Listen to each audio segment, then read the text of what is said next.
Okay, the NBA play-in is over and the NBA playoffs have started. And I talked about how the play-in shouldn't continue, and I'm going to explain to you why I feel like it should not continue. All that coming up in about 10 seconds.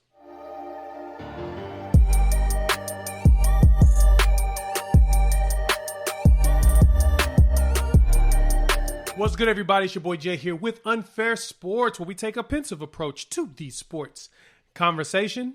And in this video, I want to talk about the play-in tournament and how it was successful this year, but that does not mean it's going to be successful moving forward. All right, let me go ahead and do a quick talk on the NBA play-in tournament. So I talked about this on the show a few times, a few solos. I've mentioned numerous times on Twitter that I don't feel like the play-in tournament should continue after this year. Now, of course, we saw some success with the play-in tournament. I think the Lakers had an average of like 5.6 million views, capping at like 6 or 7 million, maybe closer to 8.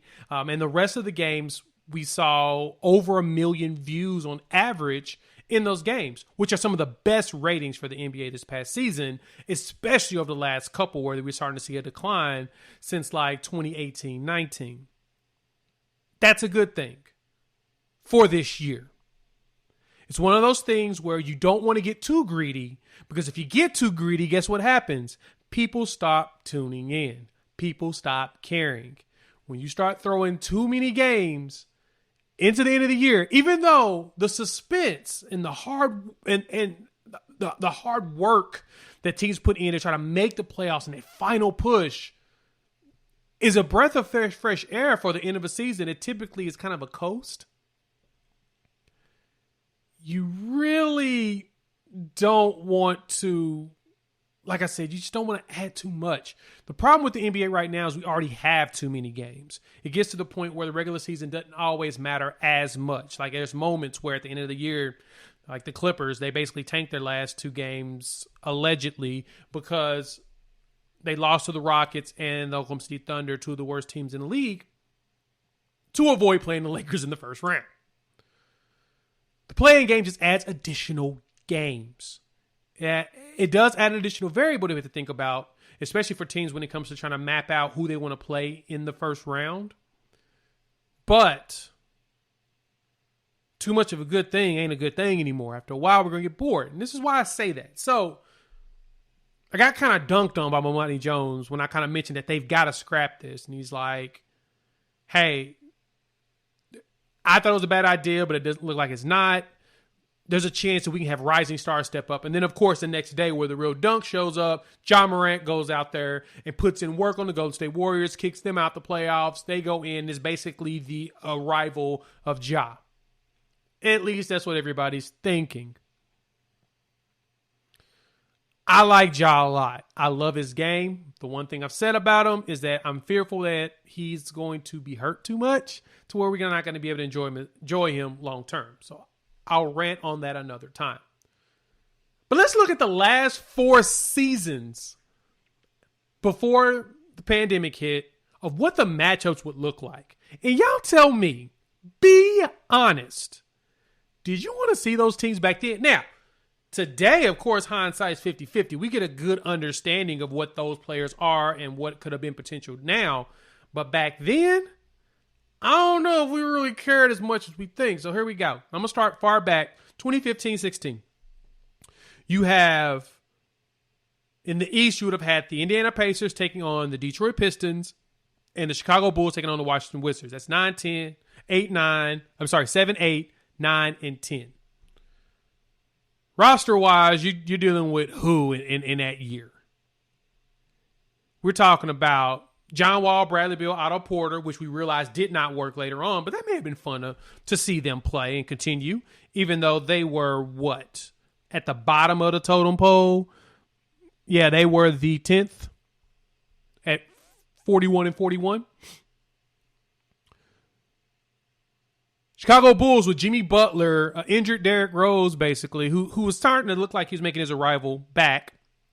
Old Pau Gasol, Taj Gibson, Nikola Mirotic. I don't know if I wanted to watch them play. And then in the West, you got the Memphis Grizzlies and Houston Rockets at 7-8, and then the Utah Jazz and the Sacramento Kings. Of course, in that one with that Rockets team, you had James Harden with Dwight Howard, which we saw immediately did not work. Do y'all really want to watch the Jazz, a young Jazz with Gordon Hayward that didn't look like they could really do much of anything with play against DeMarcus Cousins and a bunch of dudes that I don't even know if still in the league? That's 15-16. 16-17. Milwaukee Bucks taking on the Indiana Pacers in the 7-8 game, and then the Miami Heat versus Detroit Pistons in the 9-10 game. Going back, Pistons. Who's on that Pistons roster?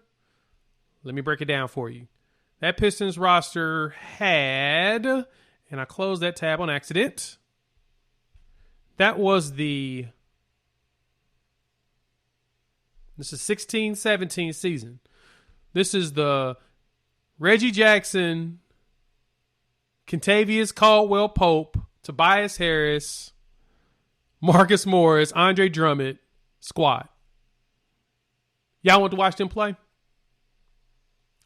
I'm just curious. They're 37-45, but y'all want to watch them play. Denver Nuggets, 40-42. Young squad. Young squad. But they were led by Danilo Gallinari, Gary Harris, Wilson Chandler, Will Barton, and a 21-year-old Nikola Jokic. He averaged 16 a game. We were starting to see a little something special out the guy, but he wasn't shooting very well because he didn't shoot threes very often. And he was starting to get to his triple-double area. He was averaging about 9.8 rebounds, but that's who you got. Wilson Chandler, Gary Harris, and Danilo Gallinari with a little bit of Nikola Jokic. That's 2016. 2017-18, you would have the Milwaukee Bucks taking on the Washington Wizards in the 7-8 game, and the Detroit Pistons taking on the Charlotte Hornets. Now, I'm focusing on here, if you noticed, on those 9-10s, because that's the ones that matter. Those are the games we're going to see twice. Teams we're going to see twice, at least. Because one of those two teams win, because one has to win a game. I don't think either one of them can lose a game together, but they're going to move up. So now we have Pistons and Hornets. And then in the West, you have the San Antonio Spurs and the Timberwolves in the 7-8. And then the 9-10, it was the Nuggets and the Clippers. 2017. So that's when the Clippers, you had Lou Williams, Austin Rivers, Tobias Harris, and Blake Griffin with Danilo Gallinari again. Hey, he made his return. And then you have with that Pistons roster, again, these are the top scorers. Andre Drummond, Blake Griffin. That was like the trade, wasn't it? Yeah, that was the year he was traded. So basically, Blake Griffin was going to show up on one of these teams because he was traded that season. So you had Tobias Harris, Austin Rivers, Lou Williams, and Danilo Gallinari with a little bit of DeAndre Drummond. And then, of course, Blake Griffin goes over there. And then with the Pistons this time, you're going to have Andre Drummond, Griffin, Tobias Harris again. Harris was traded over there. Avery Bradley, Reggie Jackson, Ish Smith. Like, I'm looking at the rosters, and there's not anyone that you want to go. And then the Charlotte Hornets, I mean, who on a 36-46 Charlotte Hornets team do y'all want to watch play basketball? And that's a serious question. I mean, we've got, of course, Kemba's fun to watch. Nicholas Batum doesn't know what he's doing. Dwight Howard, we all exiled him. What does that look like? And then the last year we have is 2018-2019. The Orlando Magic and the Detroit Pistons in the East, the 7-8, and then the Charlotte Hornets and the Miami Heat in the 9-10. In the West, San Antonio Spurs and the Clippers in the 7-8. And in the 9-10 is the Sacramento Kings and the injured LeBron James with the groin injury, Los Angeles Lakers. Did y'all want to watch them play and get obliterated going into play against the Golden State Warriors in the playoffs?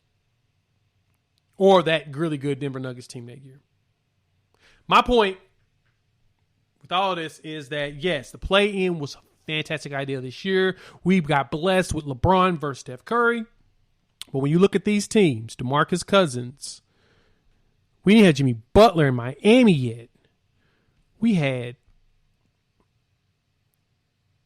Josh Richardson, Justin Winslow, Gordon Dragic, and an old Dwayne Wade.